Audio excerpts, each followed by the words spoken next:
Sé exactamente con quién estoy tratando, Juliana. You're the bitch I used to buy Newports from. You speak Spanish? One underlying theme that we're now all familiar with in the Power universe is characters wanting out the game because of a near-death experience, either for themselves or a loved one, or because they know the place that they live in only ends in death or jail. But the question isn't about whether other people believe you're at the street game. It's no good convincing others, it's about whether you believe it. Like the older Kanan's narration told us right at the very end, he pointed towards the self-deception of Rock. She may attempt to tell herself otherwise, but ultimately, she's just lying to herself. Kanan also referred to the tragic nature of the street game. Sacrifices and losses are a part of the game, and many miss out on family milestones because of the life that they live. Those who are lucky enough to go grey and see their kids grow up have done so because they've had to bury friends and loved ones along the way, and so loss becomes a recurring theme. But towards the end of your time, it's just you and your God. Now, in reference to you and your God, dying is done alone, but being alive isn't a team sport either. Despite blood being thicker than water and alliances and romantic relationships being formed in the streets, the older Kanan's narration reminded us that we're all in this alone. It's a stark reminder at the end of the day, it's every man or woman for themselves. Now, episode 2 kicks off with Unique establishing where we are with the timeline. Season 3 episode 1 picked up from where they left off at the end of season 2, but it's been 2 weeks since Unique and Rock have been kicking it. But it doesn't mean Unique can get comfortable in Rock's house either. The only people that can do that is her and Kanan, if he ever comes around, which is news to Unique. He didn't know about their falling out, and I don't know if it was such a good idea spilling the beans about her relationship with Kanan. Sure, they're kicking it right now, but what about when and if they're not? Will they turn into enemies again, which, let's be real, is a real possibility. So this Kanan information is something Unique can use if he decides to. Now, on a quick side note, something else we haven't seen is an interaction between Unique and Kanan either. Whether we'll get that in season 3 with Kanan getting into the mix, let's wait and see. So that's just a thought. Now, despite Rock being out the game, she has to have eyes at the back of her head at all times. But even sometimes that can't save you. Kanan's narration warned us, it doesn't matter where your eyes are, no matter how vigilant or strategic you are, the streets are unpredictable, and if someone wants to get you, it doesn't matter what you do, they will find a way. So as Rock and Unique are kidnapped, they waste no time in revealing who was behind it. It was Stefano Marchetti.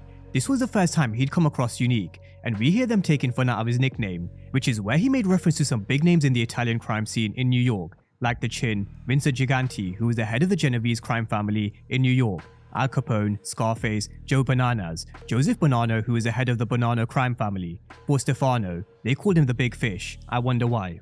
And by the way, I'm gonna buy a couple of butterfly fish before you go. Now, Stefano didn't bring Rock and Unique here to have jokes about nicknames. He had a job for Rock. He wanted her to get rid of Sal Boselli, because apparently his botched hit attempt at the end of season 2 wasn't only Sal's fuck-ups, but it was the final straw.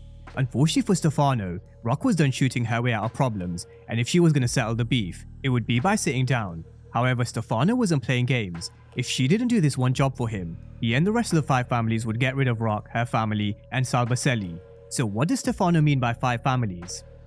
When it comes to the rise and fall of the Mafia, it can be traced all the way back to the so-called 5 families. Many came from Sicily who settled for a spot on the Lower East Side of Manhattan, hence why they now call it Little Italy. These were 5 powerful families that ran New York for decades, making money from legit businesses, but also profiting from illegal gambling to various street operations. In doing so, they established a blueprint and their crime then spread across America.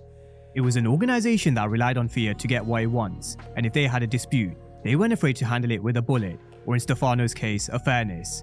There was the Bonanno family, Colombo, Gambino, Genovese, and Lucchese, and there are loads of films and shows which have been inspired by their story, like The Godfather and Sopranos, but you get the gist. The Italians aren't to be messed with, so I think it was in Rock's best interest to do as Stefano says. Now, how she was going to get Sal's location to carry out the hit, that information was going to be passed on from Stefano, because Sal was going to venture out for a baby shower later on. With Marvin and Lou, we pick up with them in a club. Lou's still saying fuck Rock, and he's still on the drink, while Marvin just sits there with his head on a constant swivel, because in this game, you have to have your eyes at the back of your head at all times. You don't know where your enemies are, whether they're gonna bust into your house with masks on, or whether you see them in a club in a suit and tie, and maybe undercover cops, and I'm gonna get to that point in just a moment. But Lou and Marvin remind me of the role reversal we recently saw in Go Season 3. Drew was said to be the calmer, level-headed and strategic character, whereas Kane was a shooter. He always had this anger built up inside and made impulsive, reckless decisions just like his father. Now, that relationship actually mirrors what we saw early on from Lou and Marvin, but just like Drew and Kane, there definitely has been a bit of a role reversal. Marvin's now the calm one, he speaks less, observes more, he's family first, and he also gets shit done and gets shit done right. Whereas with Lou, he is getting a little reckless. For example, him not carrying his piece so soon after the mob's attack on them is just asking for trouble. We also saw what happened when he took the night off in season 1, and it was a reminder that there are no nights off in this game. Blink or pause just for a moment, and it can be game over. Now, Marvin's a perfect example of a character who's ready for any given situation. As he waited for the two guys in the bathroom with his gun in hand, he soon realized that they were just two guys looking for some product, or maybe they're undercover, because we know law enforcement are putting together an organized crime task force. But having said that, I think the writers know what they're doing with this one. They're making us think. It's what power do and it's what they're great at. We also have to remember that Tony did try and get Marvin to admit he was a drug dealer, just like these guys, but Marvin knew in season 1. But regardless, Marvin was intrigued to know how much they'd pay, and these Wall Street motherfuckers would pay a couple hundred just for a gram. Back in season 1, we learned around the way you get around 25. Jukebox said that Kanan could sell to white folks for around 50, but Marvin might have just found a way to shift some product. But the question remains, are these guys actually looking to have a good time, or could they be undercover? There was always going to be a memorial or a funeral of some sort for Detective Burke, despite her being suspended from the police force, and let's not forget, she had a huge impact on Juke by being there for her in a time of need, whether it be by just listening after Nicole's death, or getting her out of trouble when she was arrested. She definitely left her mark. Whether Burke's death is the reason why she's now contemplating joining the military, I think it is, and it's probably just laying the foundation for Juke to eventually becoming a cop. Now Juke also isn't stupid, she knows the world that they live in, and she probably knows their death isn't a coincidence and what it seems, hence to look at Detective Howard. Now inside, Detective Howard stood and gave the eulogy, and this was cold coming from the person that was actually responsible for her death. Sure, Burke didn't help herself, but she wasn't wrong with her investigation either. But the way Howard delivered this speech at the funeral while concealing the truth really does showcase a certain level of manipulative behavior, and it does tell us how far Detective Howard is willing to go to protect himself, his secrets, and maintain the image of an upstanding member of law enforcement. Now this scene also reminded me of the time Tariq gave the eulogy at Go's funeral, all while knowing he was the one that put the bullet in him. There was also Tommy who came to Angela's funeral and gave his condolences to her sister, knowing that he was the one that pulled the trigger. But when we talk about his character psyche, in contrast to Tommy who felt no emotion, Howard reflects conflicting emotions, because I do get the sense he does feel a bit of remorse, because he didn't want to kill Burke, he gave her every opportunity to kind of turn it around. So this really does add a psychological layer to his character, making his story that much more complex. Now later at Burke's memorial, the captain was stressed because the fallout from Sacristano just keeps on getting worse. He told Howard how there were 3 more convictions that got overturned, which does bring the current total to 13. And this is what I made reference to prior to season 3. Not only do we have to be mindful of who they could release, but that number is going to rise, and I wouldn't be surprised if it results in a major player or 2 being released. So this side plot that the writers have introduced really is one to keep an eye on. Now Howard was also said to be looking into Burke's cases. Again, just something to be mindful of. When we talk about Sacristano planting evidence, the question is, how far is Howard willing to go to bury his lies? It goes back to the introduction. Sometimes it's just you alone, and it's each man for himself. So let's not forget a dead man or a woman can't defend themselves. Now at Burke's memorial, we also had Adina Foyle, Burke's ex-girlfriend. She knows that Burke would never have done the things that they're saying, because she did warn Adina towards the end of season 2.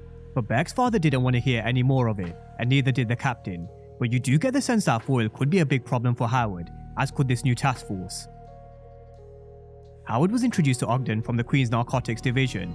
He was here because of the dead Italians, overseeing the organized crime task force that's now setting up shop at the precinct, and no doubt, this is going to be a huge problem for all of them, which is why I raised a point about those guys in the club potentially being undercover. With Kanan and Famous, there was a lot of activity in their block. It was Paul who moved into Palomar and Corinne's old apartment, and so just a quick side note on Palomar, it does seem like her story is over with. Now on Paul's hustle, he runs a courier service across all 5 boroughs of New York, pick up and deliver anything that they could fit through a messenger bag. In essence, he was the middleman, very similar for anybody who's ever used Uber Eats.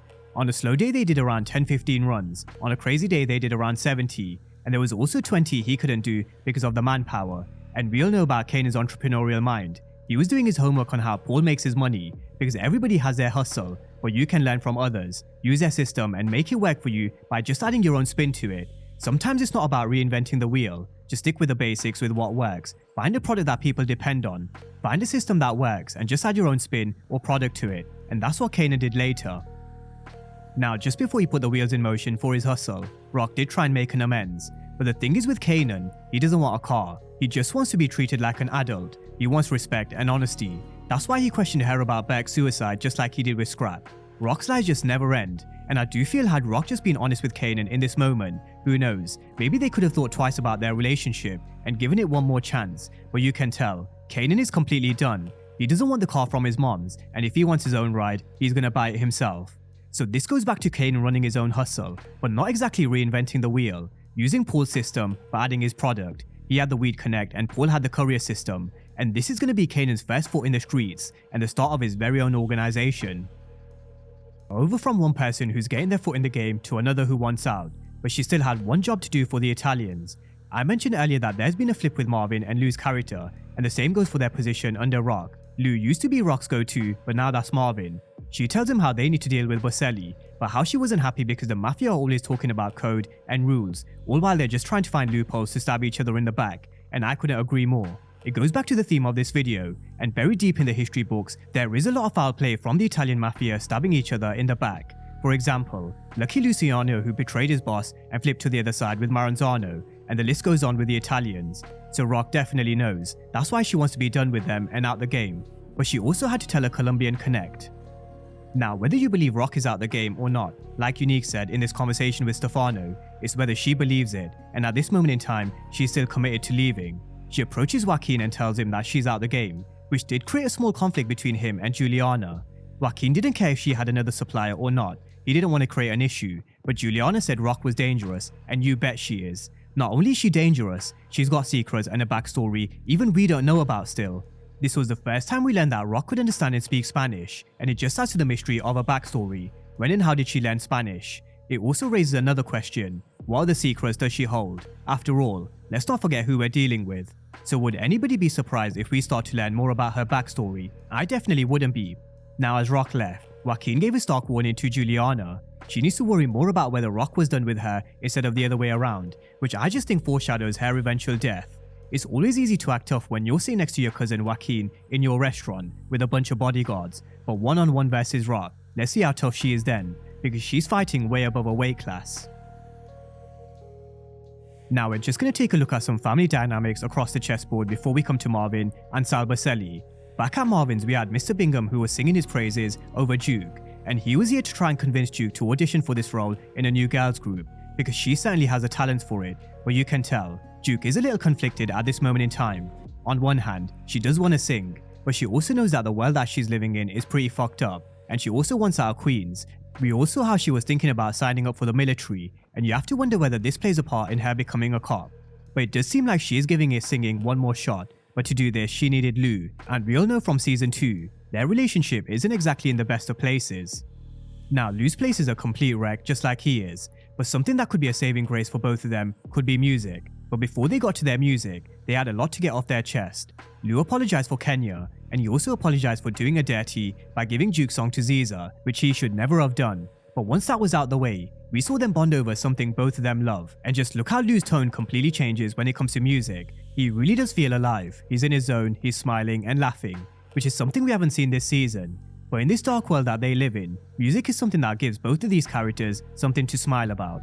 Now, just on a quick side note before we get to Unique and Ronnie, the song that Juke also had in mind was something that was actually left for her by Kenya, which was played in episode 1, Roberta Flack chapter 2. So you do get the feeling that Juke does feel that connection to her mother, despite what happened in season 2. Now, with the Mathis family, one character who continues to remain a huge mystery is Ronnie Mathis.